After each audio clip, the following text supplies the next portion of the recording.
Je ne sais pas si tu connais. Alors, on va parler des grottes de Naka en Thaïlande. Déjà, je veux te tester un petit peu par rapport à ces grottes de Naka en Thaïlande. Qu'est-ce que tu perçois? Déjà, est-ce que toi tu connais? Non, Non. pas du tout. Bien. Donc, je te teste. En fait, le visuel qui me vient, c'est qu'il y a une grotte et qu'il y a de l'eau. Ok. Alors, au niveau de cette grotte, il y a quelque chose qui est fossilisé, qui représente quelque chose. C'est flagrant, hein, ça se voit très très bien.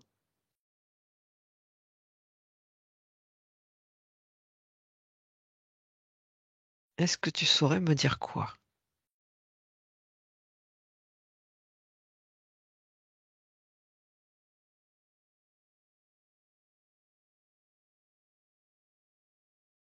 Première chose qui te vient, c'est quoi? Moi, je vois comme un vertébré, un sorte de lézard, le squelette d'un lézard. Presque. C'est un serpent. Donc tu es Un serpent. presque. Donc c'est un serpent fossilisé, mais immense, justement, à taille géant. Et on voit très bien ses écailles, on voit très bien sa tête. Tout est en pierre maintenant, hein, mais on voit très bien la forme du serpent. Donc justement, est-ce que ce serpent fossilisé, qui est vraiment immense, est-ce que ça date aussi justement de cette époque des géants?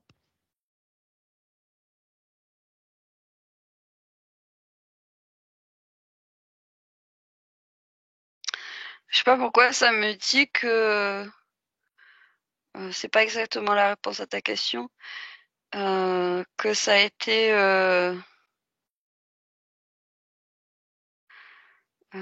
comment expliquer?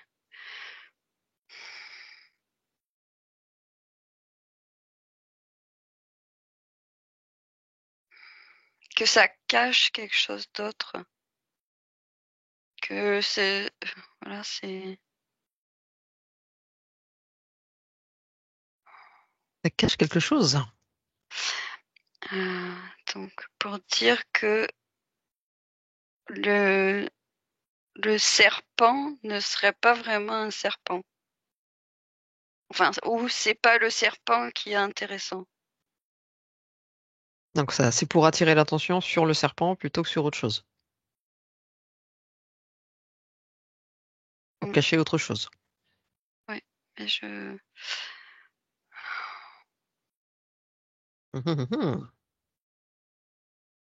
Alors, si on n'y a pas accès, on n'y a pas accès, hein, on peut le comprendre. Et on n'est pas obligé de tout savoir non plus, ou de se mettre en danger pour ça. Donc si ça veut cacher quelque chose, est-ce que tu as accès à l'information ou pas?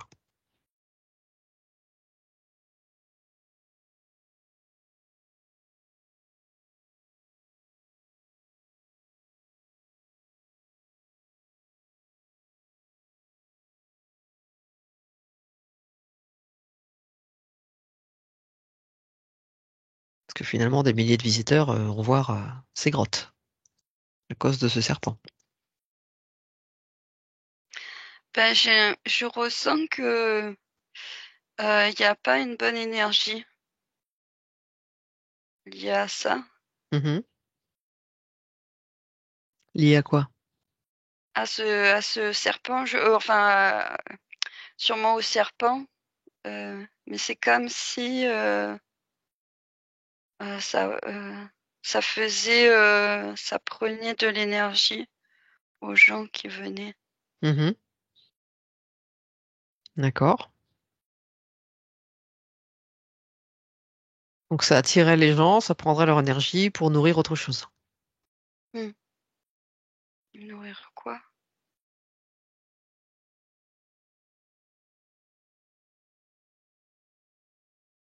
Donc ils pensaient plutôt à une chasse au trésor. Non, c'est pour nourrir quelque chose de négatif. Raté. Non, mais apparemment c'est lié à des reptiliens. Mhm. Oui.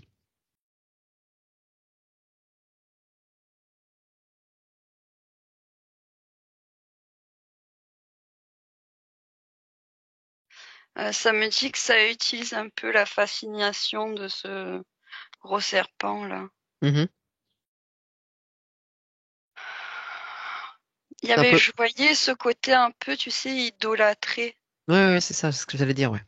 Que les gens viennent voir ce serpent et Il que. prie, qui le vénère, tu vois.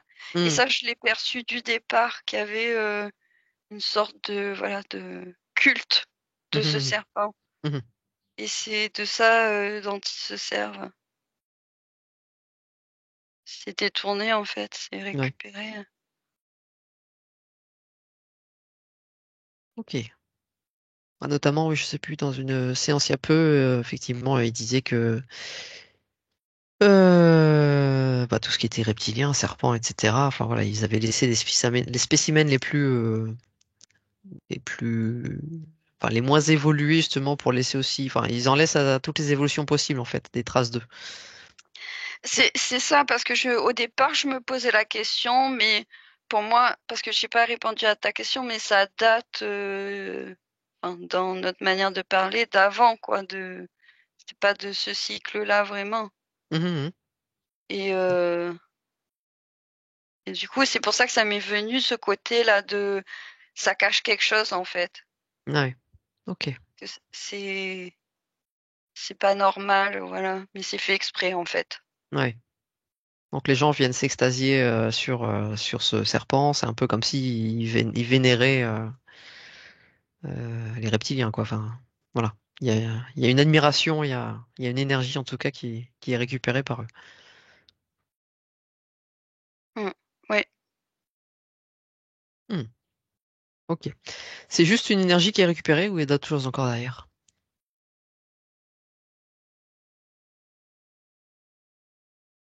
Ou est-ce qu'il y a un Ben, parasitage? il y a un parasitage aussi, hein. Je vois qu'ils sont comme. Un-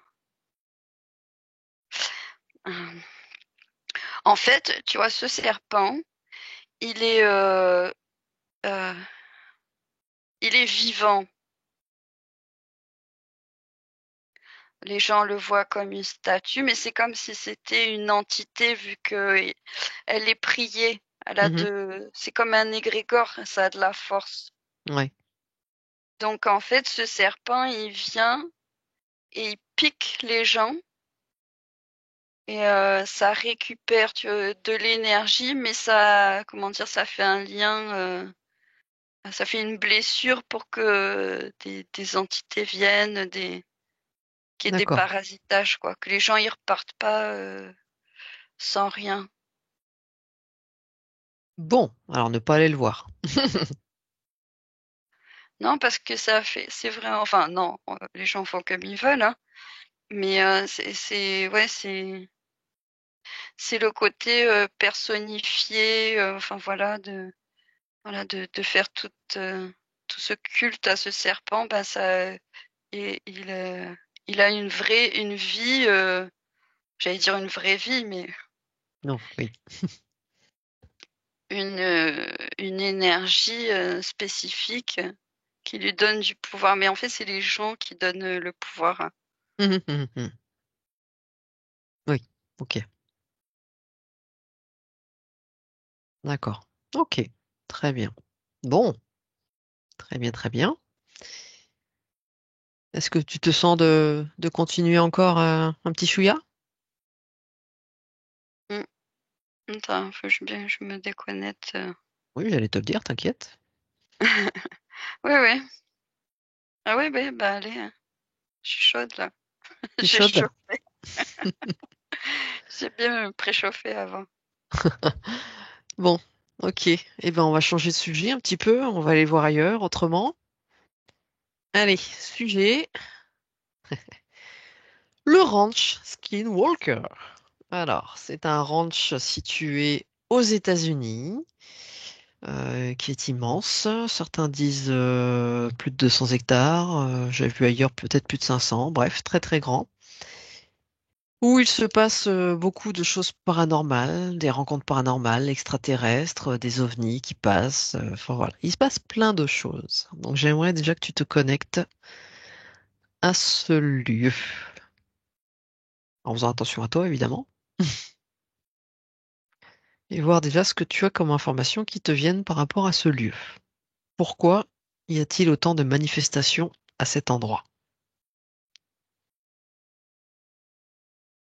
Ah déjà, la première chose qui m'est venue, c'était une sensation de lourdeur. C'est assez chargé, hein, Mm. Oui, bah oui. comme lieu.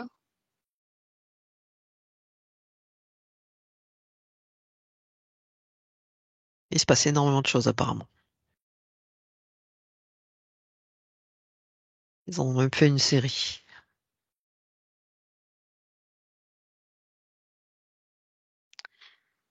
En fait, ce qui me vient, c'est que c'est un lieu avec une forte énergie naturelle. Mhm. Et il y a eu comme des manipulations énergétiques qui ont modifié le sens, on dirait.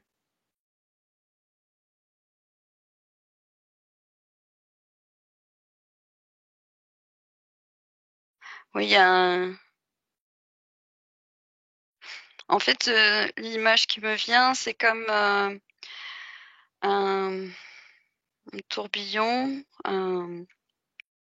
Et donc, en fait, tu as un tourbillon au-dessus de la Terre et un tourbillon qui descend dans la Terre, en fait, Mhm. relié par un point.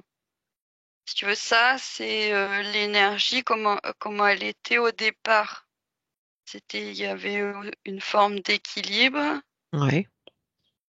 mais et de stabilité. Et dans l'image que je vois maintenant, c'est comme si ça monte, ça descend, c'est plus tout en même temps, ça crée des dysfonctionnements. Mhm. Alors qu'il y ait des dysfonctionnements énergétiques, bon, ok. Euh, et pourquoi, voilà, ils étudient, il y a beaucoup de rapports avec les ovnis, les extraterrestres.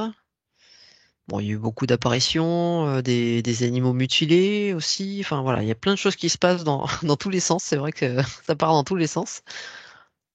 Mm. C'est comme euh,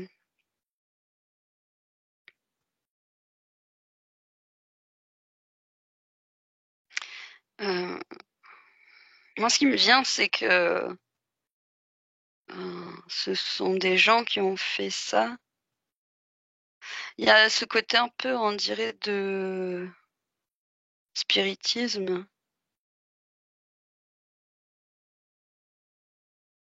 Alors au départ, il parle de Navarro justement qui faut que je retrouve.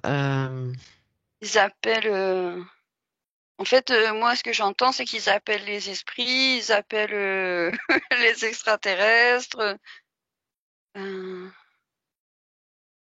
en fait, c'est Il parle de l'influence des croyances indiennes, donc par rapport au Navarro, etc. Au départ, au départ. Ces êtres auraient été envoyés par les Navarros pour tourmenter une tribu rivale, etc.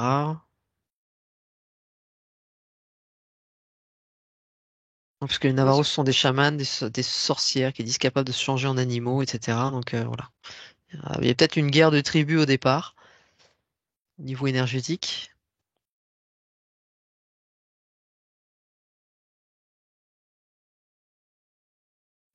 oui, en fait, c'est pas vraiment une guerre, mais c'est un peu comme une Hmm. lutte de pouvoir. Ouais. Il y en avait qui voulaient faire plus que les autres, ou voilà, et c'est comme s'ils sont un peu sortis de la tradition. Et du coup, ça a créé vachement de déséquilibre Mhm. parce que il y a quand même des règles, entre parenthèses, des lois universelles qui ont peut-être pas été respectées.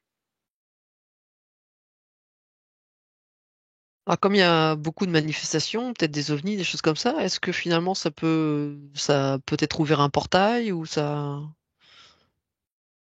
Ouais, c'est ce que j'étais en train de voir justement. C'est ça,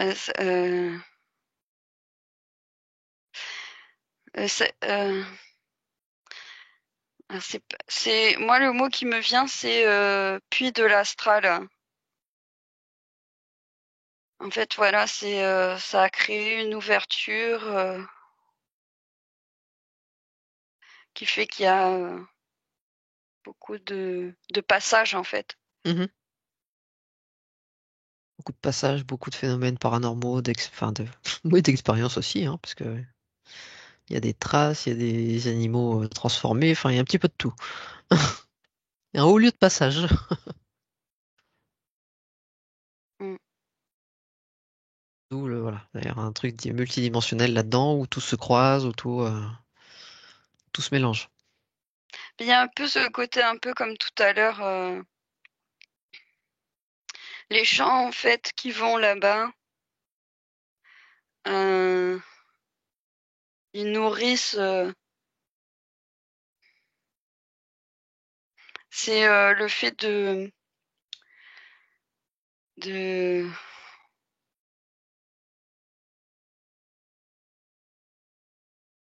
de s'intéresser un peu à ce côté sombre. Parce que ce qui me vient, c'est que c'est du fake, les extraterrestres et tout ça. C'est pas, comment dire, c'est pas que c'est du fake. Euh,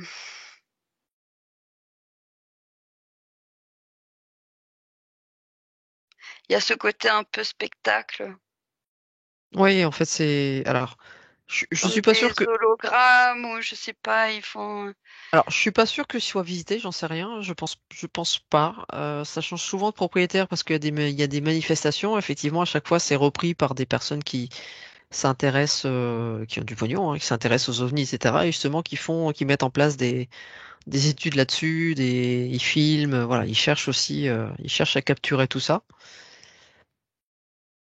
C'est Donc ce côté-là effectivement, voilà, qui nourrit en fait. voilà, c'est ça. Au départ, il y a eu des manifestations, les gens ont vendu, sont partis, et après, ça a été, voilà, ça a commencé à se nourrir comme ça, tout doucement, et à ce qu'on en parle de plus en plus, et à ce que ils cherchent justement ça maintenant.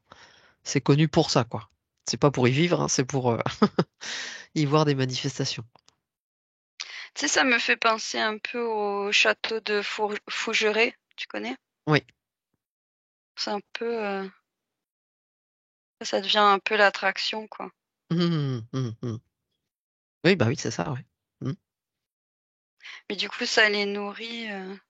Il y a une forte croyance en les ovnis, les entités. C'est pas, je dis pas qu'il faut pas y croire, hein. Je dis que c'est nourrir, voilà, qui sont là, qui vont faire quelque chose. Ça prend beaucoup d'énergie, d'attention, de temps, Mhm, mhm. et ça les nourrit. Ouais. Ouais. Donc là, il y aurait, voilà, il y a des mouvements énergétiques très forts, il doit y avoir du passage, des portails. Mm. Ok, bon, j'ai pas Mais spécialement c'est de. pas physique, hein. Je le vois pas en physique. C'est pour ça que les ovnis, je disais, c'était du fake. Mhm, mhm. Tu comprends? Ouais, Je les vois pas. Pour moi, c'est autre chose qui se fait passer pour un ovni. Je sais pas, je peux pas expliquer. ok, bon, bah de toute façon, comme qui dirait l'autre, hein, la vérité est ailleurs. Ouais. Ah, ok, bon, très bien. Mais écoute, rien d'autre à ajouter? Bah, il y aurait juste un nettoyage à faire. Ou ça? Bon. Bah, là-bas, chez eux. Un sacré nettoyage, hein. Ouais, mais bon, c'est pas. Voilà, Ok, après, hein. ok, très bien. Bon, bah, écoute, je vais te laisser reprendre tes énergies, te déconnecter, que chaque chose reprenne sa place. Je te remercie infiniment pour ces enquêtes, pour les réponses apportées. Ben, merci à toi aussi. Et on va C'était couper.